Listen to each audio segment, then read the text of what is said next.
Hey, what's going on, everybody? Welcome to On the Pipe Podcast. Just wanted to jump on here real quick before we got the show started. This ended up being one of the favorite shows that I've recorded in the 5 years that I've been doing podcasts.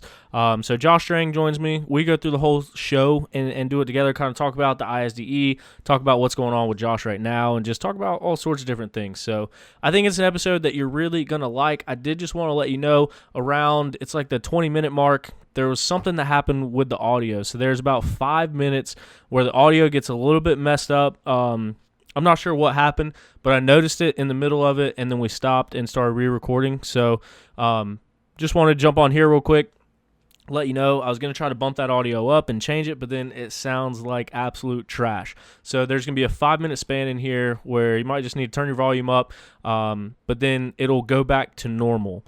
But yeah, just wanted to give you a heads up about that. Also, we've been doing an update for every single day of the ISDE this week. So from day 1, 2, 3, this is 4.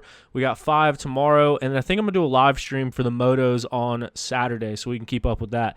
But yeah, if you've been listening all week, appreciate you tuning in with me. I'm excited for this episode. I'm excited to get it out there, and we'll see you tomorrow for the day 5 update. But as always, thank you for listening to OTP. Thank you for supporting the show. And don't forget to subscribe and be a friend, tell a friend, let them know if you find any value in this podcast. Send it over to them. But anyway, we'll get right into it now. 10 seconds. Is this where the damn drumming and the music kicks in? Yeah.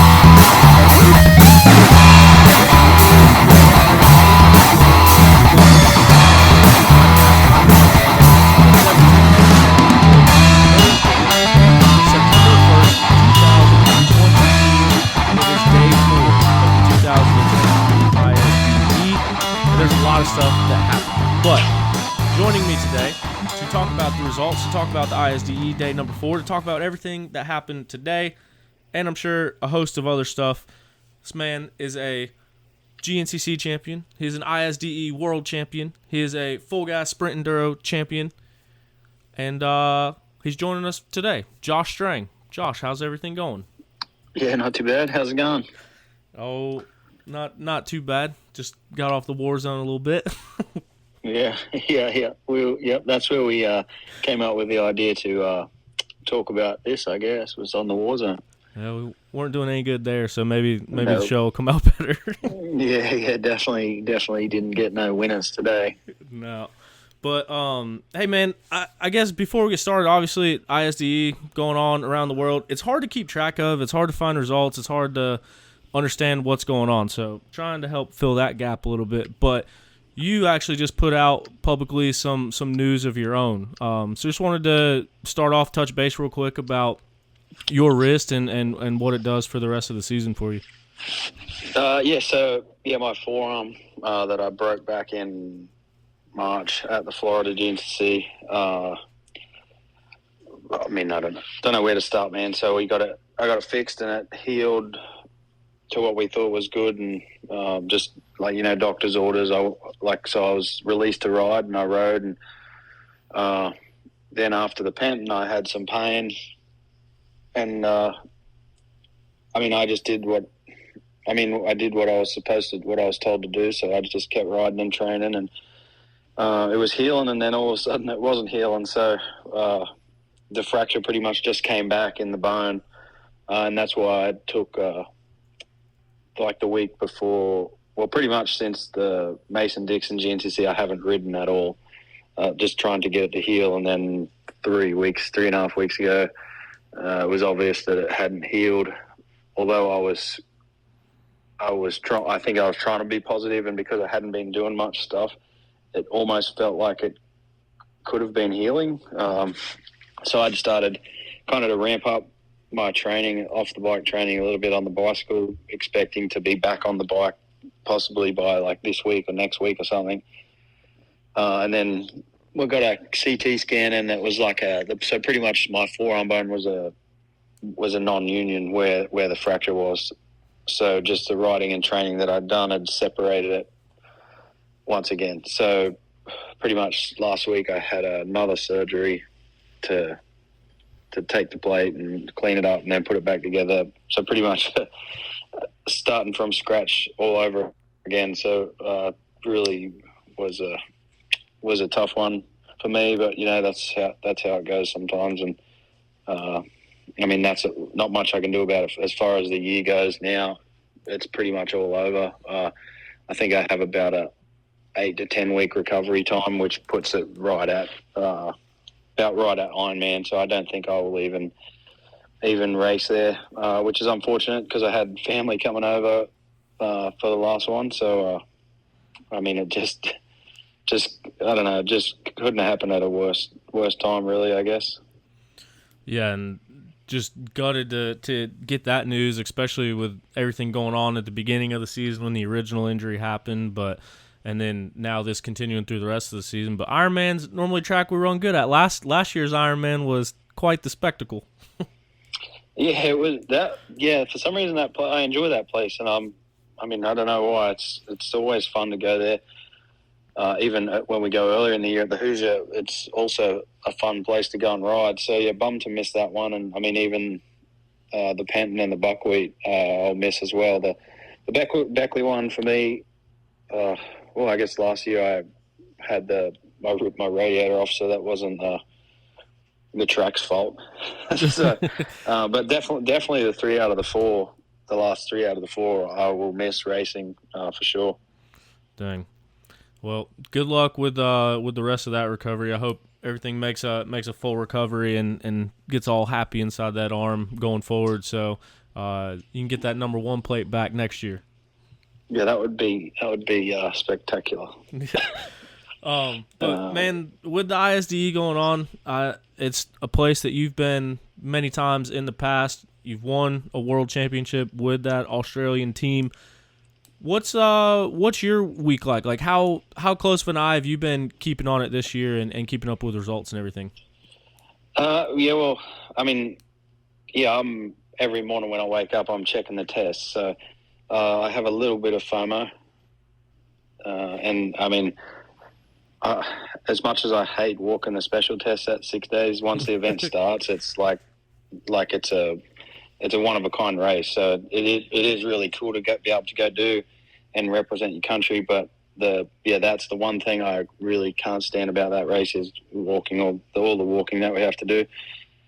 And it's just because we're so spoiled here in the US, we get to e-bike the tracks, and I mean it's, I don't know why they don't do that there, but it is what it is. That's how they do it. And but yeah, so pretty much I've been keeping up with the results, and then obviously the last 2 times Team Australia went, I've been technically knocked back. Put my application in to go, and they've picked someone who I believe is quite a bit slower. So this year it obviously doesn't matter. I had surgery last week, so I wouldn't have been there anyway. And even before the surgery, I don't know. I probably could have ridden with my cracked arm and been in a similar position to 1 or 2 of the guys on the trophy team, I believe, with the cracked arm. So I keep check on the Aussie team, and looks like Waters, the motocross guy, he dropped out today, which is unfortunate. I hope he's all good. But yeah, it's disappointing. And then so to harp on that before we move to the American result, it's like I got knocked back this year because I applied for the E2 class. And previous years, the 6 days in the trophy team, you have to have a rider in E1, E2, and E3. Yeah. And so Milner and Will Rupert put in their application for E2. Sanders was E3, and then so the only spot they had to fill was E1. So their excuse for me not making it was because those boys were already in E2, and I believe they deserved a spot on the team before I did. So I was like, all right, that's cool. And then, so I never worried about that. Now I come to find out the whole US team is in the E2 class. Yeah. That's actually... So obviously they've changed the rule. And so the rule, the thing I got told was either a lie because Australia wanted to stack the team with a manufacturer's brand that sponsors the Team Australia, or they just think that the riders in Australia are at a higher standard than everyone else. So it could be either one of those two. Put them both in a hat and pick one out, and that's your answer. So as soon as you were talking about, that's one thing that I've kind of been talking about on the shows throughout the week is before, like you said, there had to be someone in all three classes, but all four of our guys are in the E2 class this year. So that was still the excuse that they gave you. Who makes that decision? And have you been able to talk with them about that? Like have a conversation as to how the selection is made? Well, I only realized that rule yet last night. We're actually at the Reardons talking about the 6 day for dinner, and they brought it up. I think they wanted to see the steam come out of my ears. So sorry to harp on it again. Yeah, they were like staring me up, and I'm like, yeah, I remember, because on day one I saw all the US boys start on within 2 minutes of each other, and I was like, that's kind of weird because normally the E1 guys start at the very start of the race, then they go through all the E1 class, then the E2 guys, then all the E2, then the E3. So each team rider, they're separated by each class. And so I saw that, and I never really paid any attention until they brought it up last night. And there was a little bit of steam coming out the ears. But anyway, so, yeah, I really don't know, man. When originally they knocked me back, I get like a generic email, like automated email almost saying that my application was unsuccessful, and that was all. So I followed up and said, look, why did I not get selected? And that was the reason, because they already had 2 E2 guys, but I was unaware that was even the rule. So who knows, man? Like I said, it's politics, people feeding their own agenda. I don't know what I'm looking for exactly, but like someone they're trying to benefit themselves. One of the guys that runs Team Australia now is the team manager of the Yamaha off-road team. Mm-hmm. So the guy that is in the E1 class, he is on the Yamaha off-road team.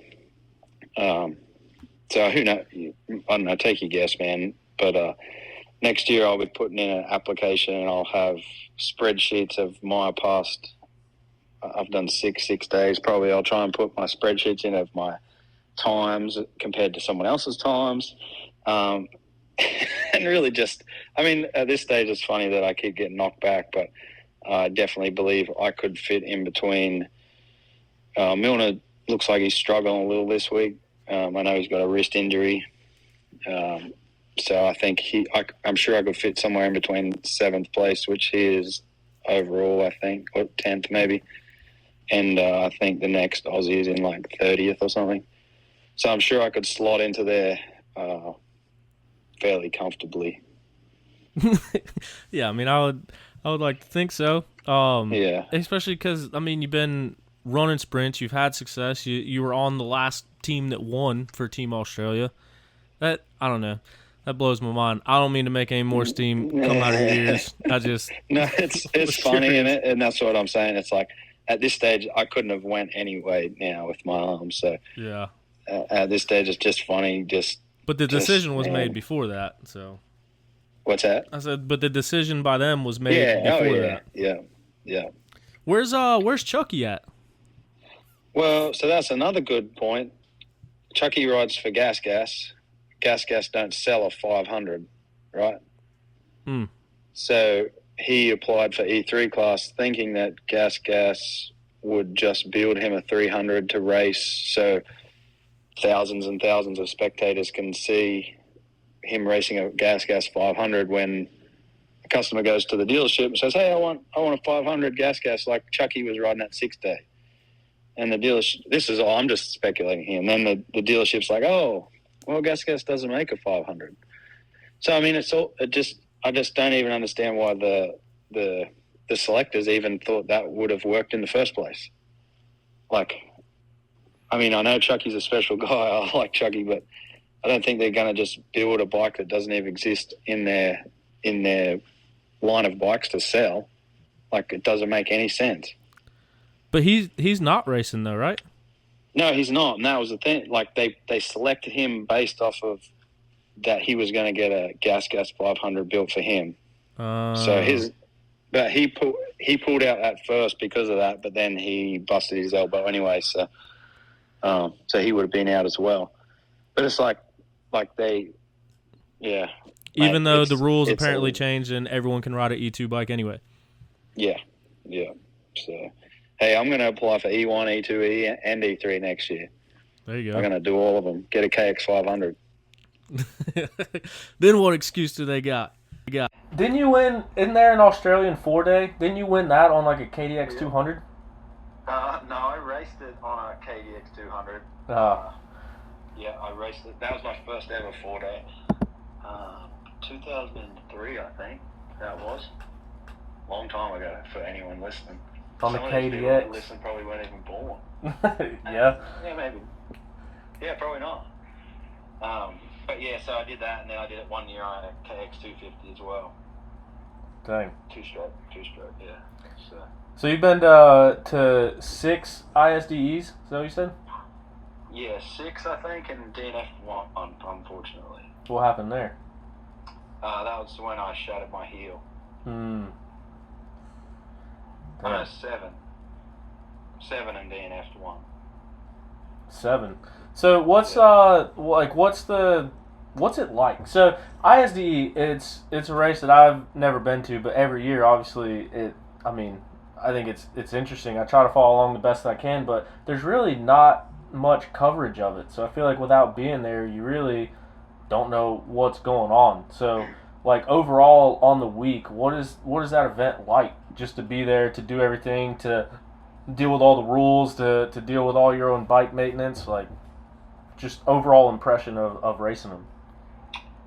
Yeah, I mean, like I said, you have an opportunity to go to a 6-day, you should go, because it is like they are special events, and I mean, as far as the rules are all, there's nothing really that stands out a whole lot as far as rules go besides your timekeeping, which is very simple. From my experience watching and listening to the American team, they seem to make it very complicated for the riders, and I've seen quite a few Americans go in minutes early or a minute early, and that's when you get penalized. So the timekeeping is really very simple, and then other than that, rules are pretty much basic. It's like and like you just have to work on your own bike. So the only rule is, people can't change your tyre for you or change your air filter. I think they can change the oil and top up radiator coolant and help bleed brakes, I think. But other than that, I mean, for the most part, unless you have a big crash or something, these bikes these days don't need any maintenance. Like, you need to change your oil, your air filter, change your tyres, and brake pads and a clutch. Other than that, those things, it's 6 days racing, so really it's 50 hours on a bike total, maybe. What's that? What were they doing? 8-hour days or something? 6 8 to 40 days, right? Yeah, something like that. So yeah, it's not like you're putting massive amount of time on the bike. It's just, it might be 50 hours in a week instead of a month or two that we would normally do on a practice bike or something. So it's really just, the problem is if you do break something, that's when you pull into a time check during the day, for the most part, you'd probably only have 5 to 10 minutes. So if you broke a foot peg or a brake pedal, something else that would be difficult, like I don't know, like some difficult part, probably a foot peg might be the most difficult.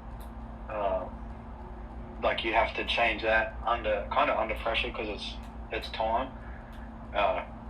And what you see some people do is you'll take all the tools with you and push your bike through the check so you don't lose any time, and you'll do all your work. Like, so you'll just push it past the flags, finish your foot peg, then you just dump all your tools on the ground and you'll keep going, and your team, like the supporters, will pick up the pliers and the hammer and shit and take it back to the tent.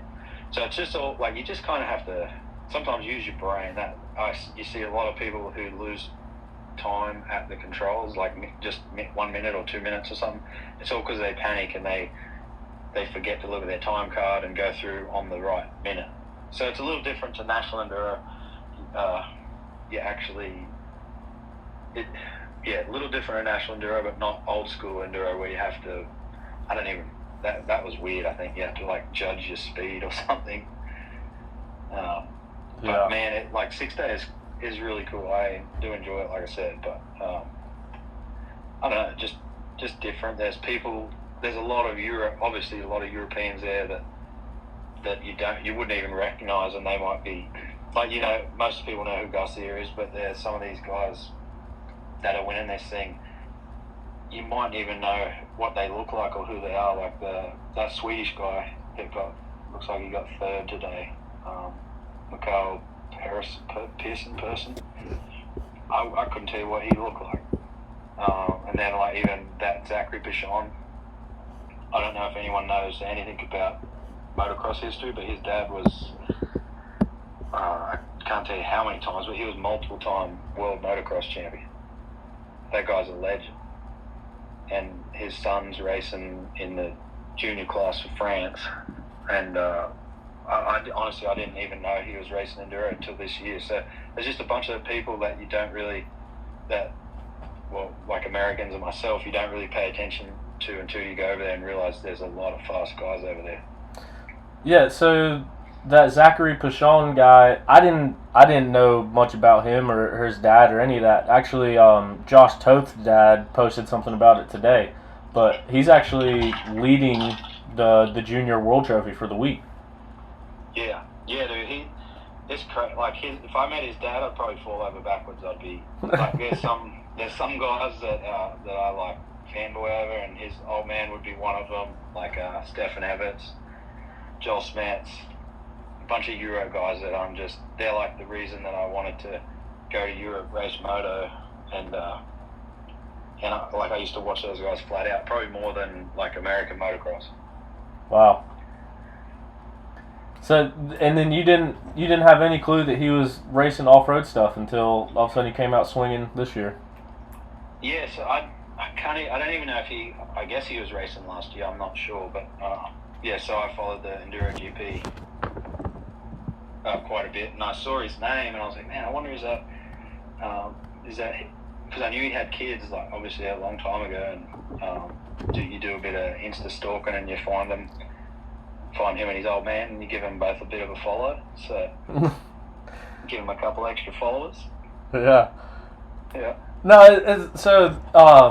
I kind of feel bad admitting this on a podcast about racing, but kind of like what you're talking about there with him, I didn't realize all of the credentials that Steve Holcomb had. Like when he was over here at the beginning of this season, really until you said something about it. And I think you ended up getting a jersey and stuff from him too. So it's cool to see. Man. Yeah. Go ahead. Oh, no, I was just going to say the same thing. I was like, he's an absolute legend as well. And he's more current. Like, he's current, but I don't think people realize he has more accomplishments than Garcia, I would say. Wow. I think, because he's a 7-time world champ, I think Garcia's only 5, right? Something like that, yeah. Yeah, it's like, but Garcia was the bigger name when he came over. Yeah, and so I remember we were sitting there talking about it, and you were kind of talking about that and going through it, and that's when I did some research and looked it up. But yeah, I had no idea. Just like this Zachary Pichon, I didn't realize that he was racing either until, like I said, I saw Mike Toth post about it earlier today, and then now you talk about it. I don't know. I think stuff like that's pretty cool. Yeah. I mean, just hopping on just fanboying on Pishon. I just remember we're going back a long time now, like 2001. The World Motocross came to Australia, and I must have been, how many years ago is that? 23, 20, 21? So I must have been 12 or something, I guess, 12, 13. And I was down there, I remember swinging off the fence, and Pishon was on a Corona Extra Suzuki. So Corona, the beer, and Josh Coppins, the New Zealand guy, were on the Suzuki team, and they were sponsored by Corona. And so back in the day, the Corona logo was I think it was like a lizard or a little dinosaur or something. And like, so the dinosaur was like sticking its head out of the graphics holding a beer. And it was just, it was so cool, man. All right, so now we're going to take a quick break to pay some bills. We're talking about Steve Holcomb. Steve Holcomb is in the top 5 overall this week on a factory Beta. So Beta Motorcycles is the official manufacturer of On the Pipe podcast. Beta Motorcycles has been family-owned and operated since 1905. They manufacture the finest enduro, trials, and dual sport motorcycles that are known for their premium quality and rideability. Beta Motorcycles are the best-looking bikes on the market, and they back it up with their superior performance. Head over to betausa.com for more information on their available models or to find a dealer near you to get yours today. And as always, this episode is also brought to you in part by Zach Tussle at Raymond James Financial. Zach is a racer and a financial advisor that helps his clients win when it comes to retirement and financial planning. If you or someone you know wants to save and invest for their future or is already retired and needs advice for income during retirement, Zach Tussle is always my first recommendation. Find out more by Googling Zach Tussle or on their website at financialadvisorsdenvernc.com. Now, Strang, this is a little bit of a unique opportunity because while Zach Tussle is always my first recommendation for a financial advisor, you actually work with him yourself, don't you? Yeah, so Tussle moved to Denver a couple of years ago, I guess, and like you said on the podcast before, he races and rides. So he found out where we lived, come to banged on our door and took our money, and I took him riding, I guess. So is that really how it happened? He's a good. I like Tussle. He's good. We did go riding, and then we used to cycle a bunch, and he complains about his hip hurting all the time, so we don't cycle as much anymore. But during COVID, when we're all locked down, we wanted to invest some money, so I knew that's what Tussle did, and I talked to him, and he's taking care of us. So it's good, and I do trust him with the money. I mean, it's better with him than in a bank, that's for sure. So it's making me money, which is good. Yeah, 100%. And I've kind of alluded to riders that work with Tussle, but I don't want to get into that confidentiality between them, but we talked about it before we started recording, so I figured I'd reveal one of his clients here at least. But yeah, man, so let's get right into some results on the day. Obviously a little bit of American bias over here, but as you mentioned, Team Australia, Todd Waters, it looks like he dislocated his shoulder, is what forced him out from what I can tell. But then obviously the big news on the day today, Brandy Richards was absolutely crushing it. She won every single test of last year. She came into this year the reigning world champion. She won every single test leading up till today. And then from what I heard, there was a big downhill section on the track, and actually went down. Bike ended up landing on top of her. She picked up the bike. She actually finished third in the test that this crash happened on. And I guess she kept trying to ride. So I think she rode a couple more tests and a couple more transfers. And they said that she was actually blacking out a little bit while riding the transfers. So I think that is obviously a time to call it a day if that's happening while you're trying to race a motorcycle. Yeah, that's gnarly. I did see that. I saw that the US lost the lead, and they said because Brandy crashed out. So yeah, that sucks. And it's funny to see, like we talked about it. The 6 days, the 6 days are pretty much over at the end of day 4. So she got so close, and unfortunately, yeah, that sucks that she was blacking out, especially during the transfers. Sometimes you're out in the middle of middle of nowhere. So that sucks for them. Hopefully she's all right. And it sucks, the US women team, because what was this, their 4th year they were trying to win the trophy? 4th year in a row? No, I think this would be Or third year in a third. row. Okay, yeah, I couldn't remember if it was 3rd or 4th. But, yeah, I knew Or maybe it had a couple. No, I thought couple last year was their second win ever. Well, no, I meant consecutive, yeah. So I wasn't sure if it was their 4th consecutive or their 3rd consecutive. Yeah, I can't remember. But, yeah, so obviously that sucks for them because they're out of overall contention now. Yeah. Now I'm confused. I need to go back and look that up. But, I mean, we've seen, like, Taylor, for instance. She's won several overalls at the ISDE. But in any trophy division, junior trophy, world trophy, women's trophy, have you heard of anyone going undefeated for, I guess, 9 days? No, she. That's crazy, and it's not even. It's like there's probably people like Garcia has almost done it this year. He's gone undefeated for the day overalls, but never undefeated like as far as test wins goes. That's crazy. Yeah, and I guess Joseph he got beat out yesterday, but I mean he dropped a test yesterday, dropped a test today. So. But to win, and that's what I'm saying, at the trophy level too, to win every single test of every single day, I thought that was insane that she did it last year, and then she came out the first 3 days and was on track to do it again. So, yeah, obviously gutted for Brandy. She was putting together a good ride. But, I mean, a rider that you know pretty well, teammate from last year, Corey Steed, this is her first ISDE ever, and now she is sitting second place overall for the women's trophy team at her first attempt. How impressive is that to you to go over there the first try and be riding like she's riding?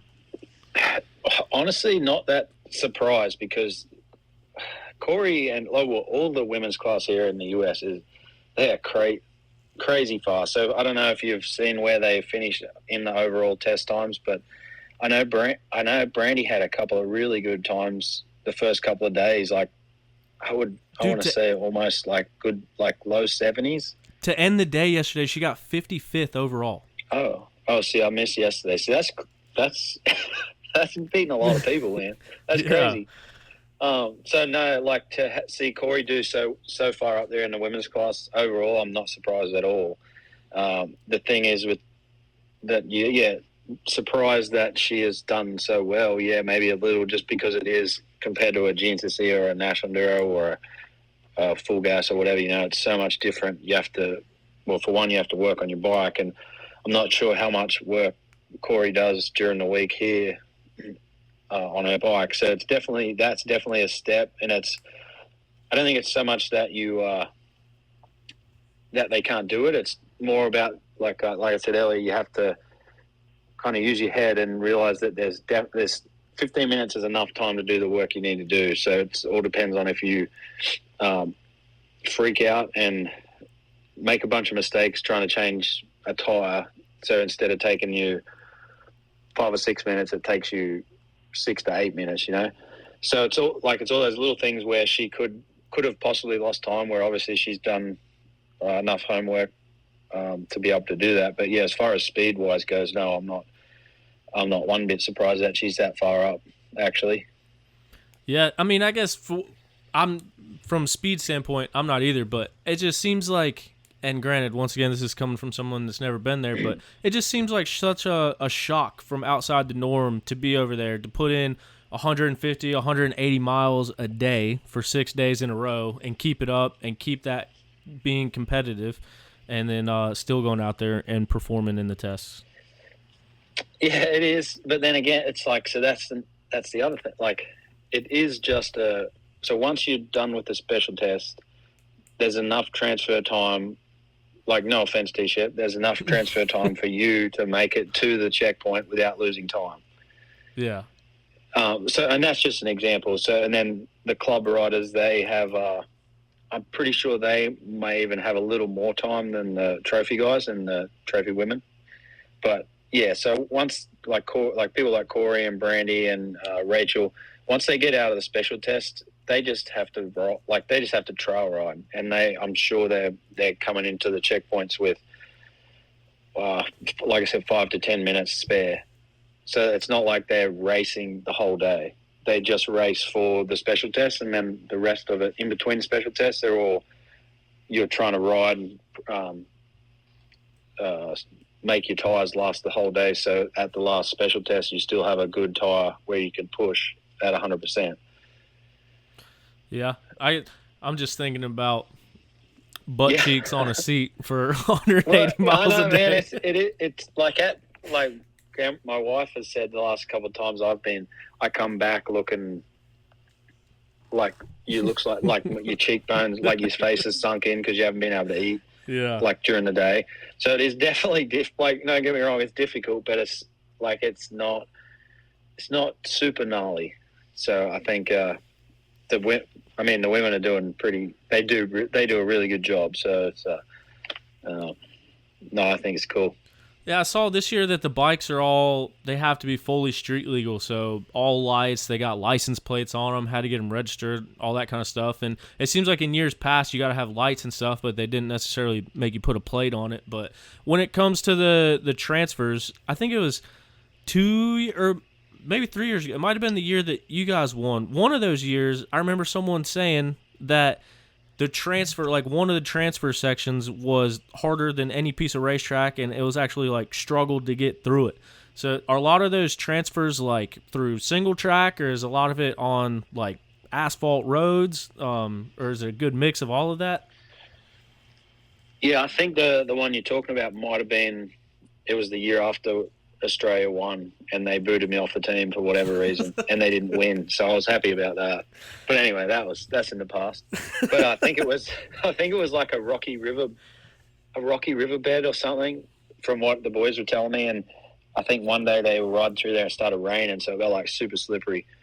I think there'll be sections that are gnarly, but usually it's only for a little bit, and then you'll jump onto a blacktop road for 10 or 15 minutes, or it's a dirt road. It all depends on the country. So I haven't been to France. I haven't done a 6-day in France. The last one was Chile, and we did quite a bit of road, like dirt road and road. So some of them are honestly, it's not the riding fatigue that gets you. It's the mental fatigue just from sitting, like just riding on boring old like road. Like it just cruising down the highway. It just sucks.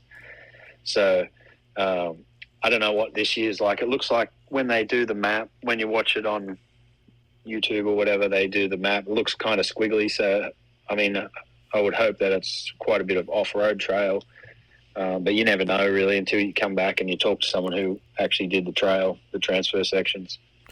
Yeah, I was looking at some of our boys are running Strava every day, so I was kind of peeping through some Stravas and looking at it. I'll have to go on and flag them. Flag their KOMs. They're racking them up too because they're all being logged as mountain biking. Yeah. So they're breaking all sorts of achievements over there. Yeah. But no, that's what I was kind of following the line of it, like you said, looking for how many straight lines versus how many curved lines, and then you can like clearly see the outlines of the special tests and stuff. I don't know, Big Tom actually told me about it, so I jumped on there and was kind of looking through it. I thought it was pretty neat. Big Tom's been putting in Strava miles. I think just finger miles scrolling through.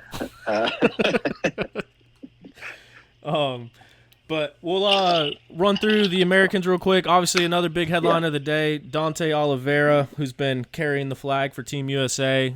He's been the top American all week long. He had a really good showing last year as well. Ends up having some motor issues from what I'm hearing, just something with the bike not working quite right, and I guess spent a little bit too much time working on it this morning, ended up getting penalized 4 minutes, so that's where that additional 4 minutes came from on the day, so that got tacked on. With those 4 minutes added, he ends up 103rd overall for the day, which bumps him down to 35th overall for the week. So he ended the day yesterday 7th place overall, and then with that penalty and with those bike issues today, drops to 35th. So obviously a bummer there. As we mentioned, he's been leading the way for Team USA. But that puts Caleb Russell as the top American right now, 16th place on the day. stays in 14th place overall, so no change in his overall for the week. Josh Toth ends up 20th place overall today and moves up a couple spots into 18th place for the week.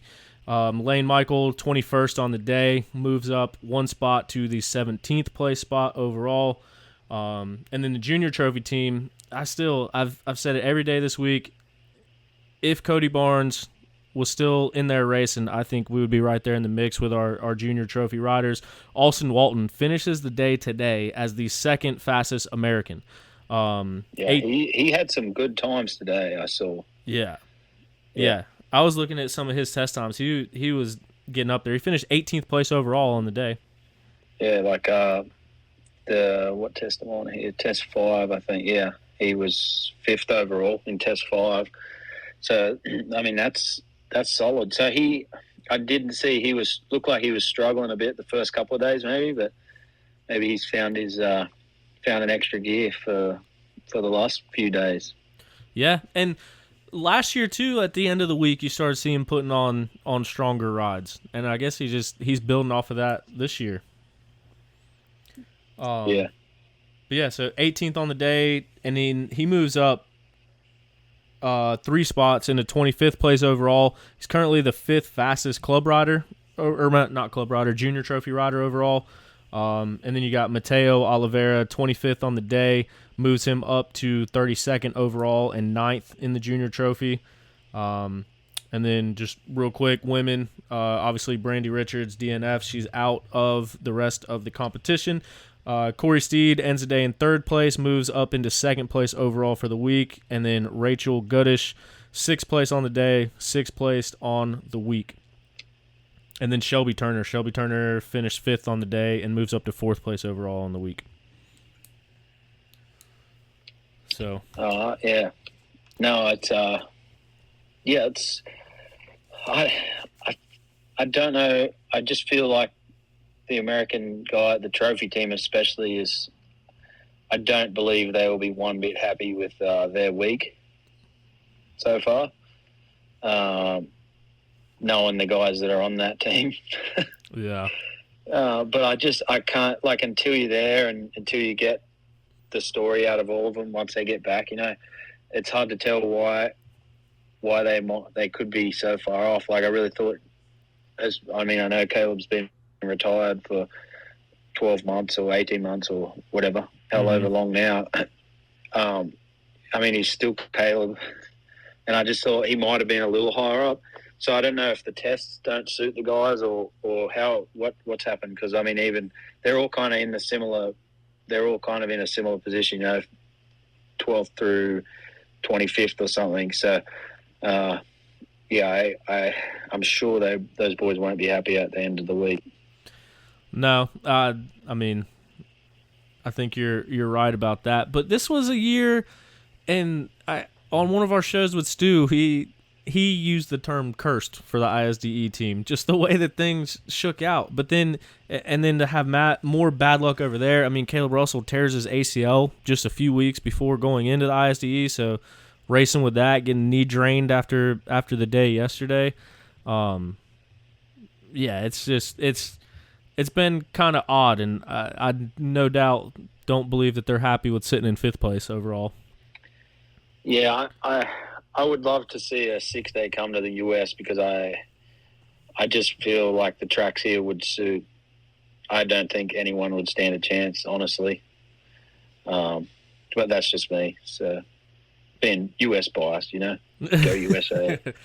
Yeah, well, especially I think more specifically to that, like, East Coast, because I think if it came USA on the West Coast, it'd be like racing in Chile. So similar to Chile or Argentina, yeah. Yeah. And that's why, like, no.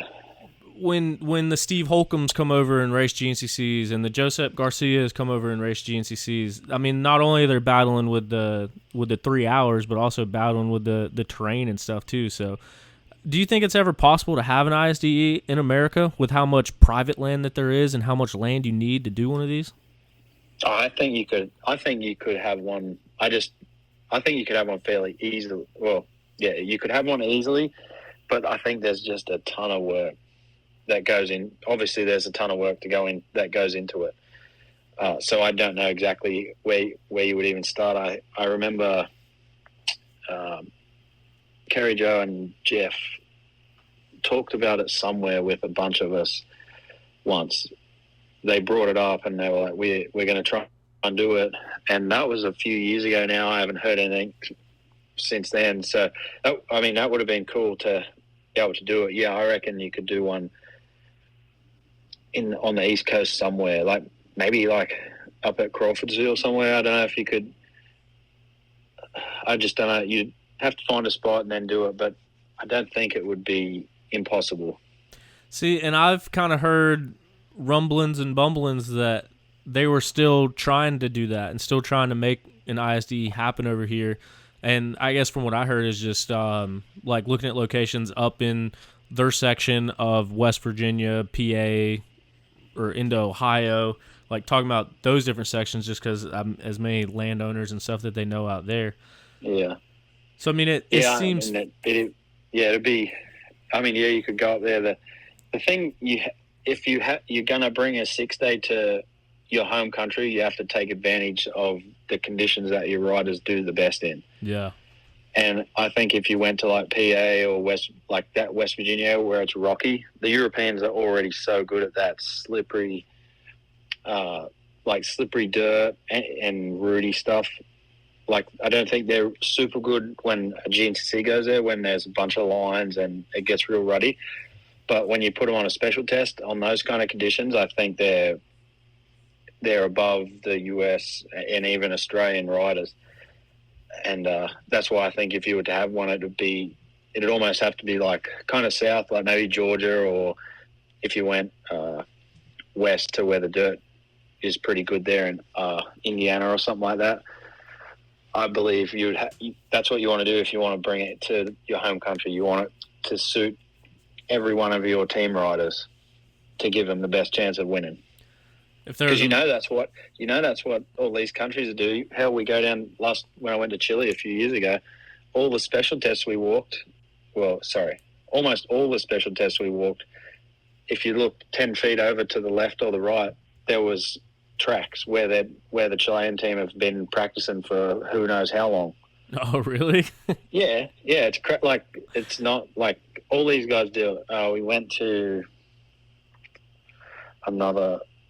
maybe Sardinia, I think, and it was the same. Like, they have set these special tests up, and you look over in the field, like just over in the field a bit, and there's a special test track that had been ridden maybe a month or two ago. And it's like all these countries, they're setting up they're not just setting these places up because it's convenient. They're setting it up to suit their own guys so they can win the trophy teams. Yeah. We're not riding the same track. We've never ridden this stuff. We were riding 10 feet over there. Yeah, we rode it backwards. Completely different.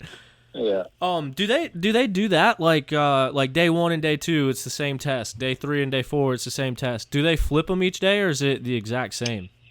No, it's all everyone I've done it's always been the same. Yeah. So 1 and 2, then 3 and 4, and then 5. And some days I haven't really paid attention, but some days like test 1 will be the same test every day. And sometimes you do that test in the morning and in the afternoon. So it all depends how they have it set up and that sort of stuff. I kind of wish there was looks like today they only did 5 tests, I think. It would be cool to see like 7 or 8 tests a day, seeing as though you do so much riding. Yeah. Yeah, like it would be nice to what did they end up on time? 36 minutes. Less than that. I mean, the club team leader ran a 35 flat. Oh, did he win the overall? For club. And then, so Joseph's time... Oh, I'm looking at day 1. My bad. I was going to say he beat Joseph today. Yeah, day 1 for Joseph was 36. Day 4... Yeah.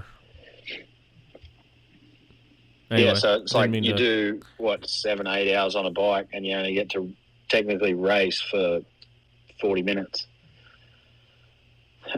So it'd be cool to see a few extra tests thrown in there each day, but that's how they do it, I guess. Yeah, and that's what I was kind of looking at too. So, yeah, it looks like 36, 39. But then you got 7-minute test, 8-minute test, 11-minute test, which is the longest one we've seen so far this week, and then 5 minutes, and then under 5 minutes. Yeah, I was trying to pull up. I had it pulled up a minute ago. I couldn't see it. Yeah. Well, so right when you said that, I was looking at the club teams because I had it pulled up because I wanted to. Real quick, where do you find club teams? I've been trying to. So when you click the test results page and you're looking at the individuals for the day, yeah, up at the top left, there's a drop down that says trophy. It's the same drop down as the day one, but it says trophy, and you can click on that and go to club. I just found it today. See if I can. Like I said, oh yeah, trophy club, mate. Look at me go.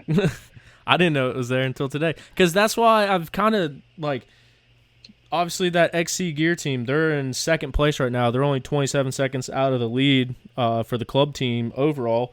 But Craig DeLong has been putting on an awesome ride. Craig is sitting fourth place overall for all club riders. So he was another guy that I wanted to bring up. So that's why I was just checking in. So if you put him in the trophy team, he would have finished 33rd overall on the day. Yeah, well, I think if I'm doing it, looks like I'm doing it right. Yeah. So it's further back than the trophy boys, but it's still pretty solid for being in the club. Like being further back, so the tracks are worn out. Yeah. That's pretty solid. I think that's Craig's. Is it his first 6 day too? I was trying to think. I don't know if it's his first or his second. I feel like I remember him going before. Yeah, I can't remember anyway. But yeah, no. So he's doing good too, and he's racing against. I see one legend here, Antonio Mio. I don't know if you know anything about him. He's an absolute legend as well. So, Christophe Nambertine, he's a legend. Who else have we got? I'm not up to date on my international knowledge. Oh yeah, dude. So you need to look up Christophe Nambertine, and I think they call him Antoine. Yeah. Antoine Mio. I don't know. Yeah. So both those guys are multi-time world champs. Here's another good one. I don't know. Pierre Alexander Rene. He's another legend. Who's this Josh Jack guy? He ain't good? Well, he's New Zealand. That's a New Zealand flag. Oh, it was little. Yeah. I couldn't tell. Yeah. Yeah, I just saw that. I was like, who's that Aussie? And I'm like, oh, that's New Zealand flag. The subtleties. But yeah, I didn't, because I haven't been able to find these club results either, so I haven't looked until now. But yeah, those three guys are French royalty almost. I'm surprised they're not all on the same team. Maybe they don't get along. But they're all past trophy members. Those guys, they were back in the French heyday when they won. I think they won 7 in a row or something. Oof. Those three were probably all on the team, I think. So. Damn. But yeah. Anyway, not really fanboy because I used to have to race against them, but they're all. They're Frenchy. They were probably all on the team in Germany when I went, and they put. So I think Australia got second that year overall in the trophy team, and they were putting 5 minutes a day on us as a team. 5 minutes a day? Yeah, not on each individual. So overall for the team, we were getting put 5 minutes a day, and it. So I vaguely remember now, but it was like there was 2 or 3 enduro tests they weren't even that gnarly. They just had these slippery dirt with roots in them, and it was the slickest shit that I've ridden on, and especially doing special test stuff. and the French just absolutely destroyed everyone. And then so in the grass track, like we had Hollis and Phillips and Pricey, Milner.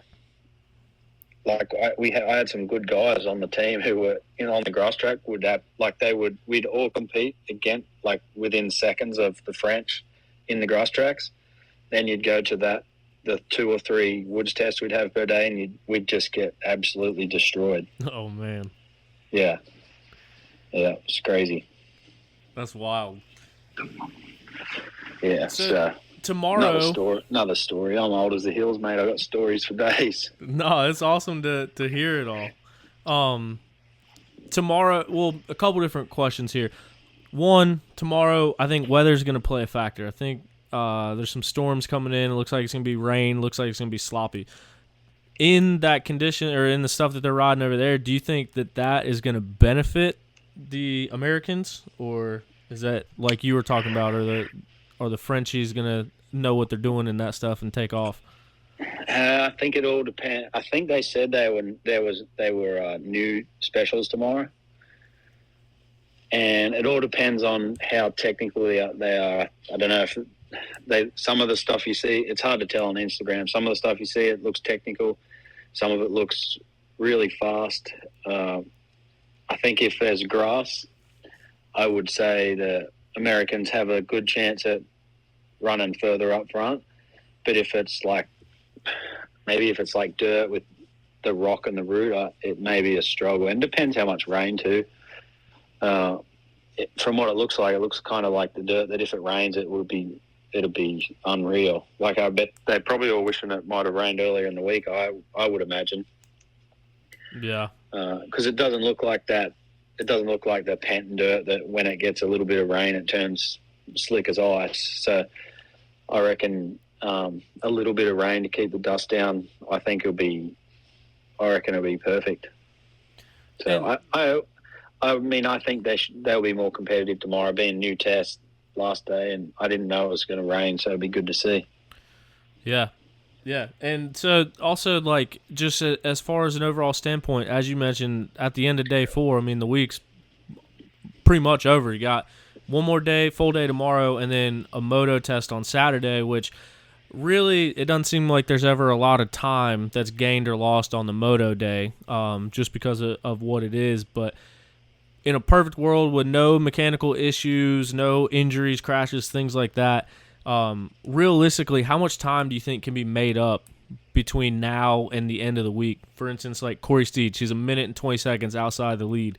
That XC Gear team, they're 27 seconds outside the lead. And then, like, our trophy team is a good, like, several minutes off from getting a podium. Yeah. How much shifting is realistically possible in the last 2 days? Yeah, I think for the trophy team, it's pretty much all. I think that they'll really be just going for personal glory. Like tomorrow and then Saturday. How far out were they exactly? Did you know? From the lead, they're 13:28, and then. Yeah, well, there's no way that you can't make that up.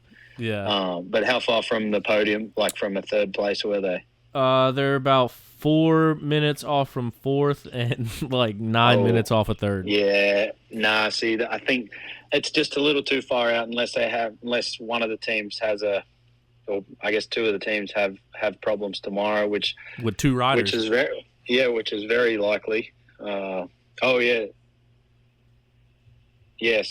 it's likely that something could happen. But as far as getting onto the podium, I think the trophy team is kind of done for this year. I think the women's team. Oh, no, not the women's team. Corey, you said was how far out? 1 minute 20. I think 1 minute and 21 seconds out of the lead overall. My internet's quit working. Who is leading? Where's she from? I just clicked out of it. Give me 1 second. No, that's all right. My Denver internet took a shit. I believe it is Jane Daniels from UK.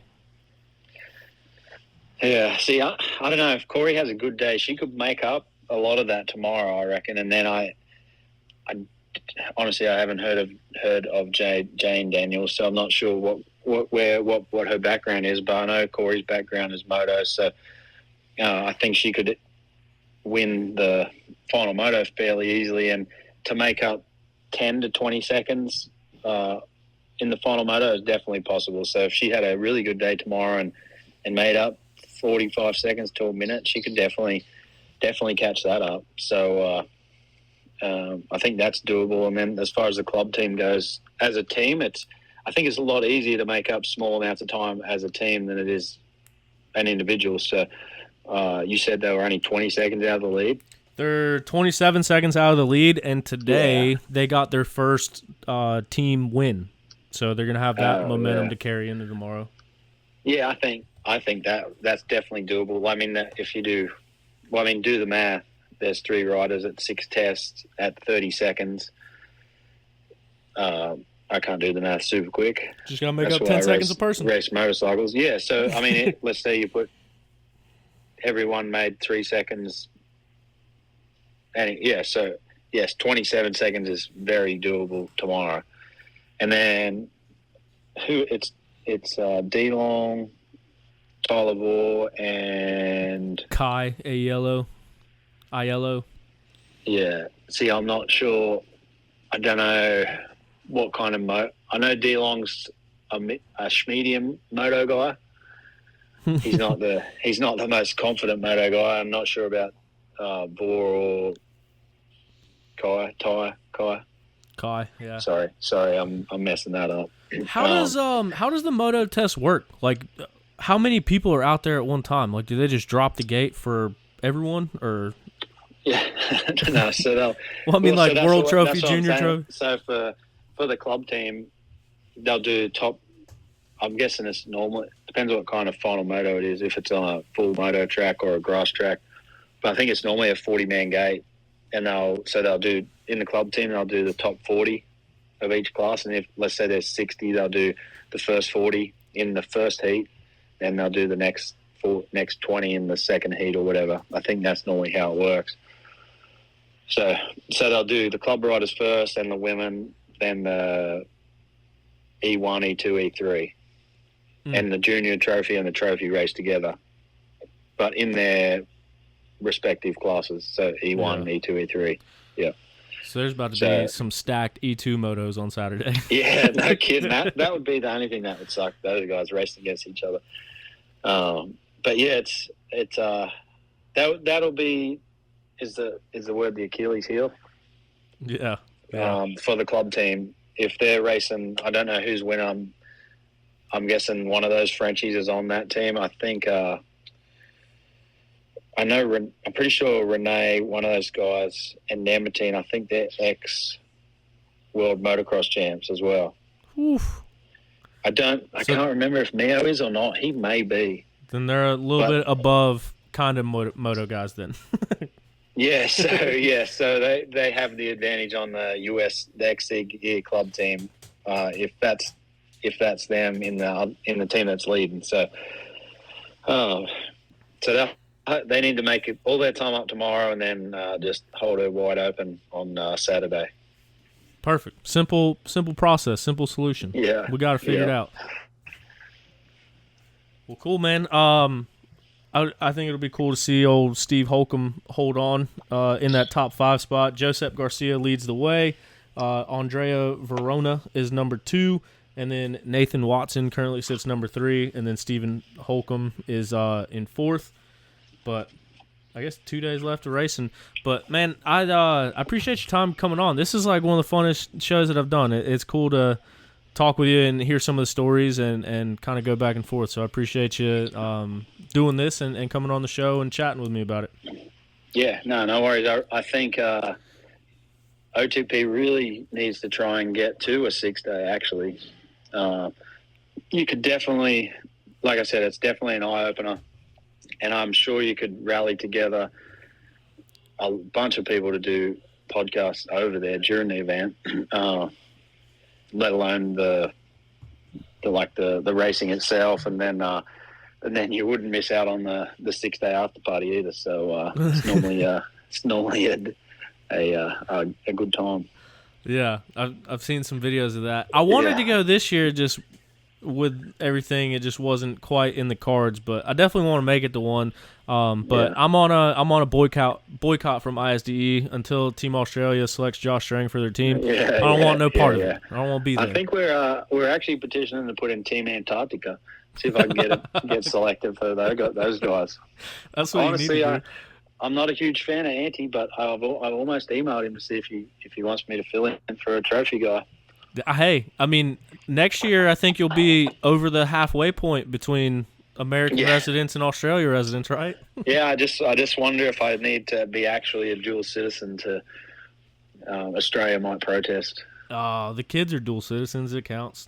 Yeah, honestly, man, I don't think I'd be. I think the US have plenty of people to select from. I'd be down the list a little, which is fair. So I think I should be able to get a spot next year, and then if not, I'll choose which 6-day will be the most enjoyable, and I probably wouldn't mind going on a US club team. So that would be cool to have a US helmet in the trophy case, on the wall with all the other helmets too. So, dude, I just got like goosebumps about that. That would be sick. Yeah, no, it would be cool, and we'll just see. Hey, man, I've been up to something. So maybe if everything plans out, we'll have a OTP club team. Yeah, that'd be cool. The bike that you have, that's the ISDE winning bike, right? That you still have? Yeah. Yep. Yeah. So down in the basement. I need to do something with them. I got my Suzuki, the championship bike, and then the Husky as well. So put them in the living room. Yeah. I don't know if the wife will go for that. So anyway, yeah. Well, thanks again, man. As always, it was good chatting with you, and we'll see you around.